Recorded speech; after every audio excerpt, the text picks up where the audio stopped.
You're running late, please have a seat. Please come in and sit down.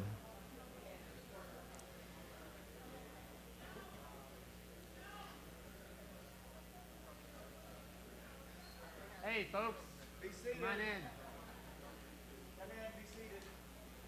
on in. Before we get started, let me just give you a rundown of what we've got going just in the next 20 minutes, because I want you to understand what's happening here.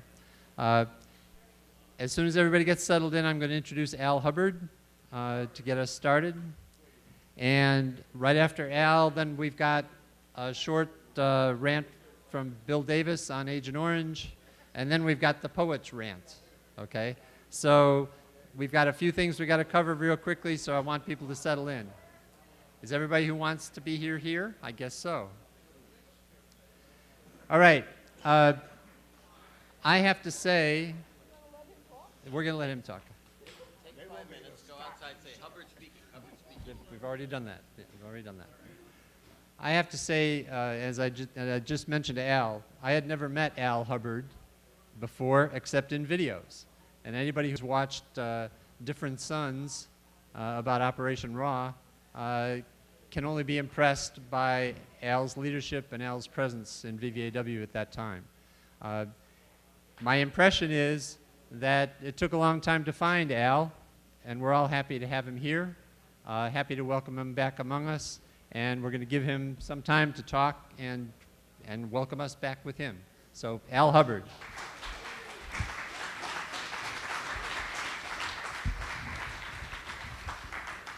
Thank you. Boy, I tell you, this weekend is blowing me away. But I'm also kind of disturbed with the scheduling. To put me after that panel, that's atrocious. I mean, how can you follow that act? You can't, you know? So I'm not going to try. What I'm going to do is I'm going to talk a little bit about VVAW and the people who made it happen. I was laying in a hospital bed in the New York VA hospital, and my door opened in my room, because I usually kept it closed because there were all these World War II guys who just wanted to celebrate Nixon, to celebrate the war. And then a couple of folks came into my room, and I think they're in this room now. I think Carl Rogers, Jan Barry, and I believe John Bjornson came into, or came past the room. These were the founders of VVAW. These are the people that we have to thank for being here this weekend. They were the people who had the balls to do it.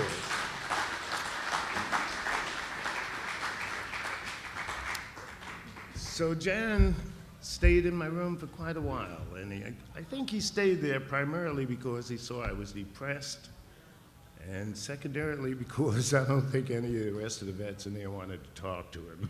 You know? But he inspired me. He broke my depression, and he invited me to come by and see him when I got out of the hospital. Well, I got out of the hospital not too long after that, and I took him up on it. He had given me an address, and I said, okay, I'm going.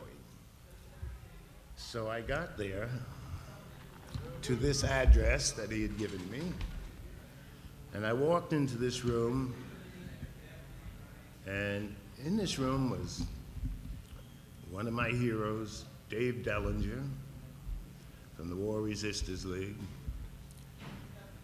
It was actually the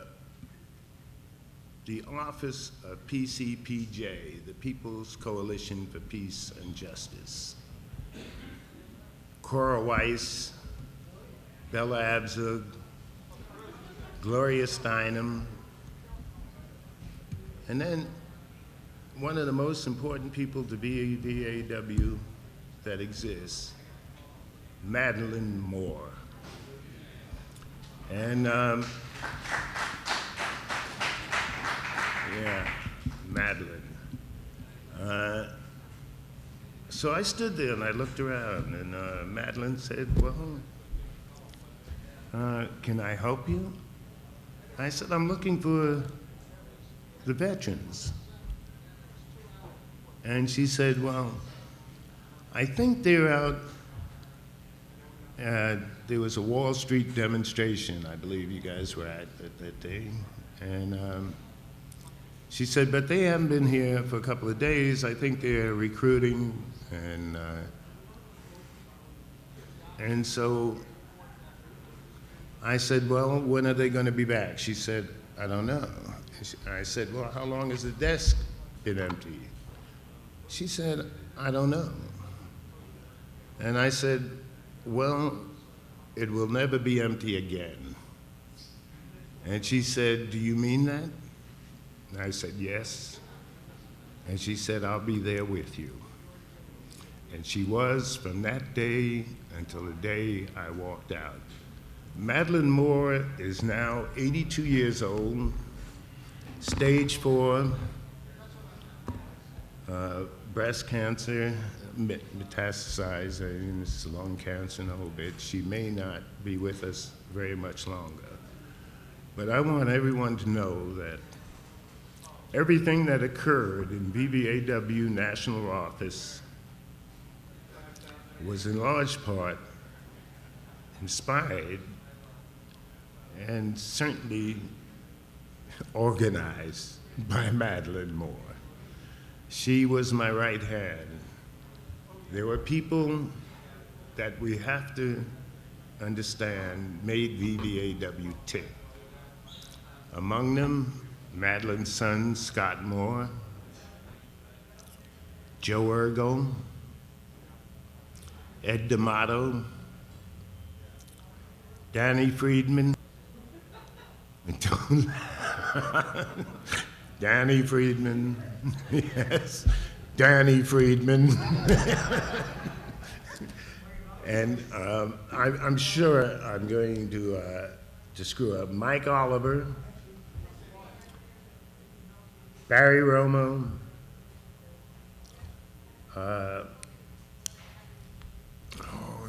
names, I'm too old. Scott Camille, Larry Rothman, and a few more, but I can't remember their names. I love them dearly, and they are in the histories of Vietnam vets, and everybody can find their names, and I apologize for not having those names right here, but this is getting kind of old. But I think what I want to say today is that I do not want to look back. There's another fellow, Bob McLean, and the reason I left him last is because Bob McLean, for me, was the guy that kept me laughing.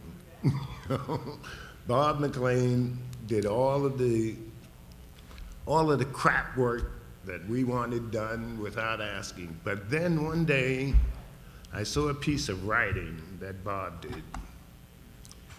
And I then said, hey, we need to utilize this. And Bob McLean wrote the very first newsletter that we put out. And it was a good one, Bob. And it went on from there. He continued writing, and he continued making me laugh. But I said I don't want to look back. And the reason I don't want to look back is because the IVAW folks need to carry on the traditions, the legacy of the veterans that were part of VVAW and those who were not, who were members of Vets for Peace and War Resisters League. But we're all old, and these guys are younger, and they've got more energy, and they have more responsibility. We produced our newsletter on a mimeograph. You know, they've got the internet, and with that comes an incredible potential, and they must utilize it. The responsibility that these cats are going to have is going to be much greater than what we had. We had the responsibility for dealing with a war that the country was opposed to in a very active way. They're dealing with a war that doesn't impact on most of the country. Hence, they can't get together the crowds that we could get together. They probably cannot get together the monies that we were able to get together, you know? But they're gonna have to do it. And they're gonna have to do it, and we are going to have to open our checkbooks and make sure that they have the means to do, you know, some of us can write a check, some of us can give $1. But let's give it to them.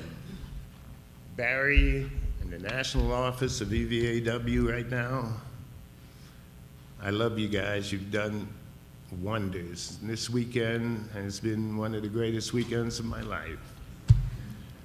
But I wanted to pass on to these guys.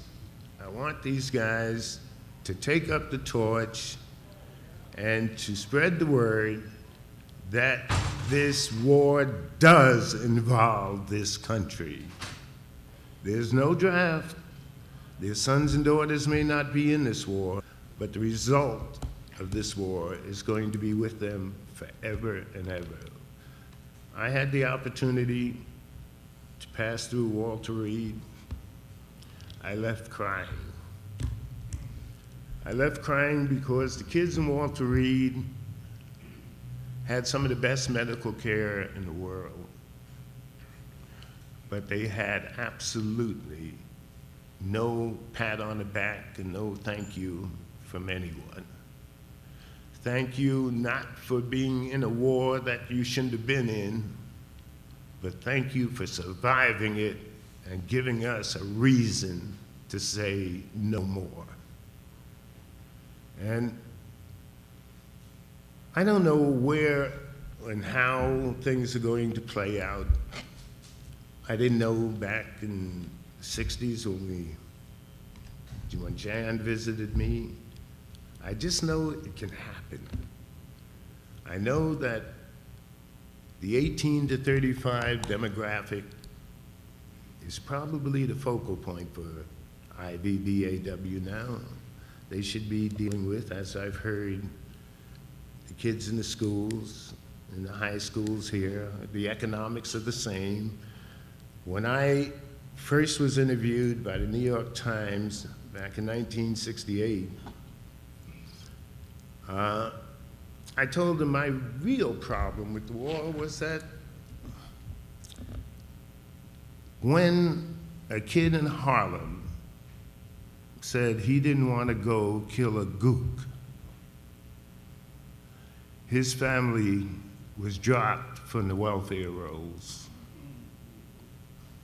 You know, I don't think those economics have changed, not one iota. And so what have we accomplished as members of VVAW? Damn it, we accomplished a hell of a lot. But we have not finished the job, or else I would not be sitting here talking about IVAW. But we can't finish the job without them. So I guess what I'm sitting here saying is I had an opportunity to be a part of an organization that ultimately reached somewhere in the neighborhood of 45,000 people.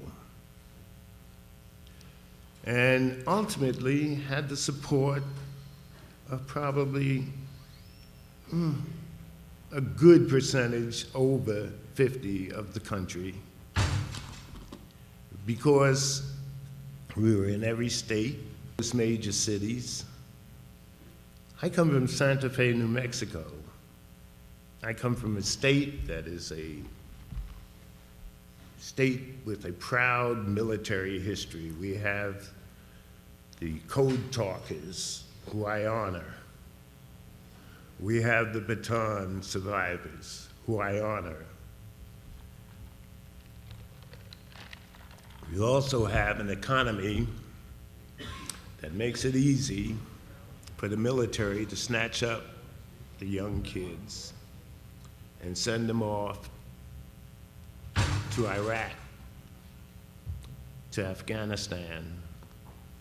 But like in the same period of time that we were in Vietnam, before I go too far, I want to tell you about my background. John mentioned the idea of taking A-teams in and doing things like that. My very first trip to Vietnam was Christmas Eve, 1959. And the reason I bring that up is because nobody knew about it. And nobody knew about the Contra-Iran connection either. And that was taking place at that very same time.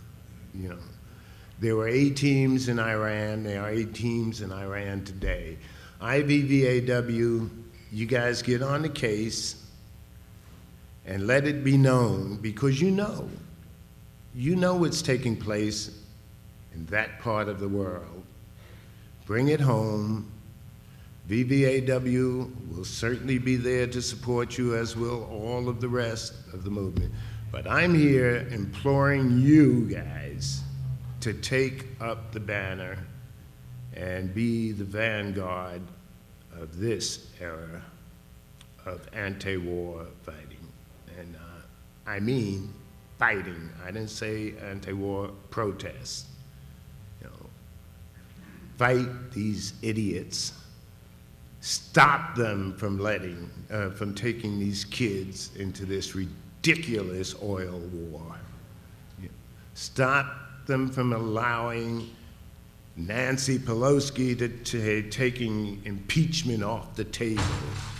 Get back down to Washington and get there now. Thank you.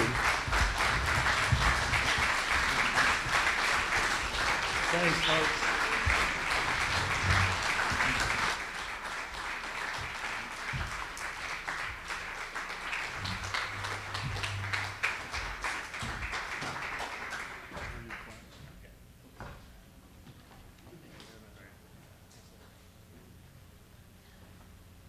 Okay, next we've got Bill Davis up, and then I'm going to pass things off to Dave Curry for the rest of the afternoon.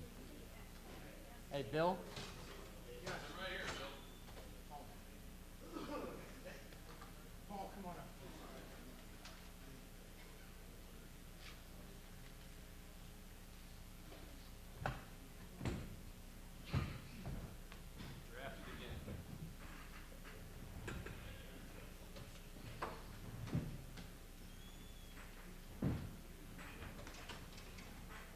Recently, Paul and I were both involved in our local areas with the Agent Orange Victims Tour, that being the Vietnamese Agent Orange Victims Tour that was just completed last month. It was a very successful tour. Thousands of Americans got to meet these wonderful people and hear about their struggles. National Public Radio here in Chicago did a program which is since rebroadcast, and hundreds of people from the neighborhood and workplaces come up to me and tell me that they heard the program and how good it was. I want Paul to speak briefly about the organization. Thank you. My name, for those of you who don't know me, my name is Paul Cox. My first action with VVAW was about 6 weeks after I got out of the Marine Corps in 1972. I hitchhiked into Miami and got my head beat a little bit and arrested there with some of you guys. So I've been around off and on for a long time. But in the last few years, I've been working with the Vietnam Agent Orange Relief and Responsibility Campaign, which VVAW did a wonderful job hosting here in Chicago when they came through last month. That involved 4 victims of Agent Orange and an interpreter and a scientist delegation from Vietnam who were here to attend a hearing on the lawsuit that the Vietnamese have filed against 26 U.S. chemical companies for creation of Agent Orange dioxin during the Vietnam War. That hearing, they sued these chemical companies 2 years ago. The suit was dismissed by Judge Weinstein, the same guy that screwed vets in the first Agent Orange settlement, and dismissed on the basis that, well, it isn't really scientific information. There's really no science about Agent Orange doing the damage that we claim that it does. So the hearing was at the Second Court of Appeals in New York, and you know, the judges were very welcoming of the Vietnamese delegation, and one of the judges said words to the effect of, "Thank you for coming. We understand that you're sick and dying from Agent Orange poisoning, but after all, it's really a matter of law about whether they're going to be liable or not."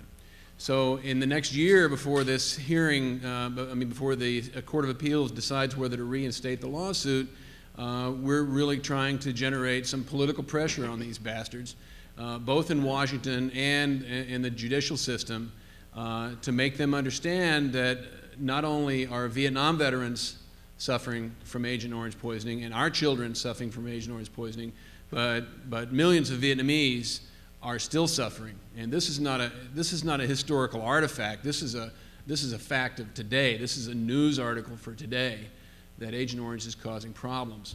So there's a little bit of literature out there on the far corner of the room. Yes, sir. I don't know how many contacts open the email that I sent out pictures because they download real slow. If you had seen Tweet, the 80-pound guy, and Lee, the woman with the really big leg, who was me and Dave Klein and Bill Kelly in both Washington and New York, you should know that Tweet, the 80-pound dude, died on July 27th, and Lee, the woman, died on August 1st. So half the delegation that appeared here in America is now dead, and we will welcome the next delegation. We'll work hand in hand with them. Thank you.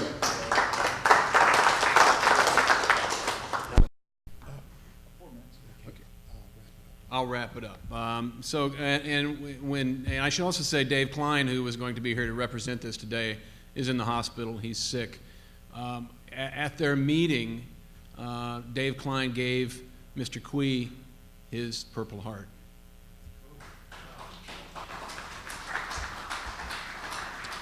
And I know you can't see it from there, but here it is. So anyway,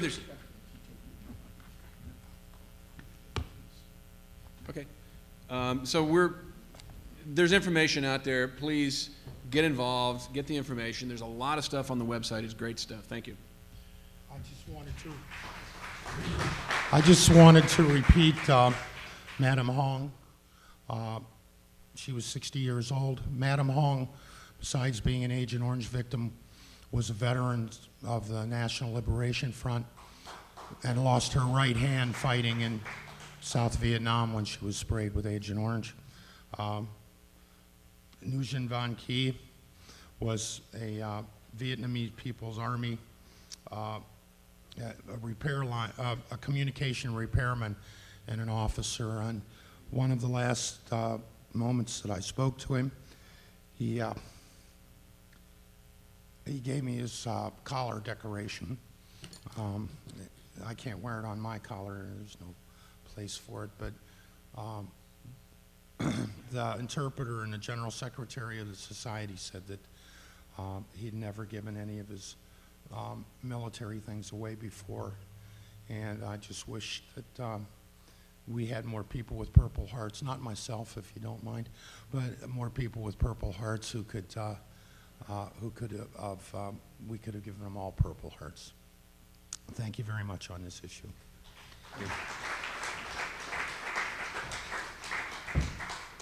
This is Brother Louis Benedetti. Louis has been working with the Sandinista veterans in Nicaragua since before we went there in 1986, and his continued work with them has been amazing. The veterans recently raised a banner in Managua under the name of Vietnam Veterans Against the War that said, we oppose the U.S. war in Iraq. And they want us to, particularly the members who were on that trip in 1986, a couple of which brothers, obviously, Mike Patios and Clarence Fitch, who are no longer with us, but anyone who was here or anyone who was on any of the peace delegations to Nicaragua, we'd like to take a picture a little bit later on showing our, thanks, Louis, our solidarity with these Sandinista veterans who are still struggling for a life in Nicaragua. Thank you very much. Thank you.